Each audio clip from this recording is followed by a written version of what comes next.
ఎవరే అమ్మాయి చాలా ఓవర్ గా బిహేవ్ చేస్తుంది? ఫ్రెండ్ అయితే మాత్రం అంత ఓవర్ గా మీద పడి ప్రదర్శించుకోవాలా? అతి కాకపోతే ఏమైనా మన శాంతి చాలా జాగ్రత్తగా ఉంటే మంచిది. Sir coffee sir. కాఫీయా? టీ తెమ్మంటే కాఫీ తెస్తావురా? లేదు సార్, మీరు కాఫీ తెమ్మన్నారు సార్. కావాలంటే ఆయన అడగండి. కావాలంటే ఆయన అడగడం ఏంటరా? మగ పెళ్లి వారు అబద్ధాలు చెప్తారా? టీ తెమ్మన్నా మేము అలాగైతే చెప్తా. పెళ్ళి ఆపు చేస్తారు. వద్దు సార్, వద్దు. మరి మీరు టీ తెమ్మన్నారు, నాకు కాఫీ లేదు. టీ తెస్తారు సార్. కర్మ, టీ తీస్తా.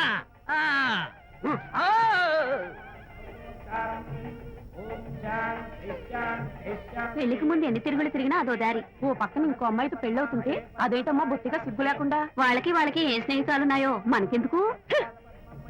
పెప్సీ అడిగితే టీ తెస్తావురా? నేను అడిగింది పెప్సీ, లేకపోతే వద్దు సార్. వద్దండి, మీరు పెప్సీ తెమ్మన్నారు. పెళ్లి కావడానికి ఇంక 2 నిమిషాల టైం మాత్రం ఉంది. నేను పెప్సీ తీసుకొస్తా. తీస్తా, లేకపోతే ఏమనుకున్నావు?